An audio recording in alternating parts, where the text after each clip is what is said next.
മൂന്നാം മോദി സർക്കാരിന്റെ സത്യപ്രതിജ്ഞ ഞായറാഴ്ച വൈകിട്ട് രാഷ്ട്രപതി ഭവനിൽ. ഇന്ന് ചേർന്ന NDA പാർലമെന്ററി പാർട്ടി യോഗം നരേന്ദ്രമോദിയെ മുന്നണി നേതാവായി തെരഞ്ഞെടുത്തു. വികസിത ഭാരതം എന്ന ലക്ഷ്യത്തിലേക്കാണ് യാത്രയെന്നും കേരളത്തിലെ വിജയം പ്രവർത്തകരുടെ ത്യാഗത്തിന്റെ ഫലമാണെന്നും നരേന്ദ്രമോദി വ്യക്തമാക്കി. പഴയ പാർലമെന്റ് മന്ദിരത്തിൽ ചേർന്ന NDA പാർലമെന്ററി പാർട്ടി യോഗമാണ് നരേന്ദ്രമോദിയെ വീണ്ടും മുന്നണി നേതാവായി തെരഞ്ഞെടുത്തത്. നിതീഷ് കുമാർ, ചന്ദ്രബാബു നായിഡു, ചിരാഗ് പാസ്വാൻ, പവൻ കല്യാൺ തുടങ്ങിയ ഘടകകക്ഷി നേതാക്കൾ നരേന്ദ്രമോദിക്ക് പൂർണ്ണ പിന്തുണ ഉറപ്പു നൽകി. രാജ്യത്തെ മുൻപോട്ട് നയിക്കാൻ വീണ്ടും NDA മുന്നണിയെ തെരഞ്ഞെടുത്ത ജനങ്ങൾക്ക് നന്ദി അറിയിച്ച നരേന്ദ്രമോദി ഭരണഘടനാ മൂല്യങ്ങൾ മുറുകെ പിടിച്ചുകൊണ്ട് വികസിത ഭാരതം കെട്ടിപ്പടുക്കുമെന്ന് വ്യക്തമാക്കി.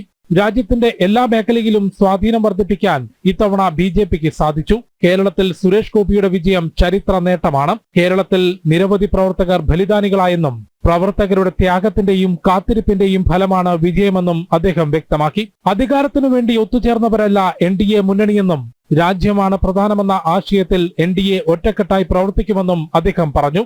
മൂന്നാം നരേന്ദ്രമോദി സർക്കാരിന്റെ സത്യപ്രതിജ്ഞ ഞായറാഴ്ച വൈകിട്ട് രാഷ്ട്രപതി ഭവനിൽ നടത്താനാണ് തീരുമാനം. മന്ത്രിസഭാ രൂപീകരണ ചർച്ചകൾ അന്തിമഘട്ടത്തിലാണ്. സുരേഷ് ഗോപി കേന്ദ്രമന്ത്രിയാകുമെന്നാണ് റിപ്പോർട്ട്. ജനം, ഡൽഹി.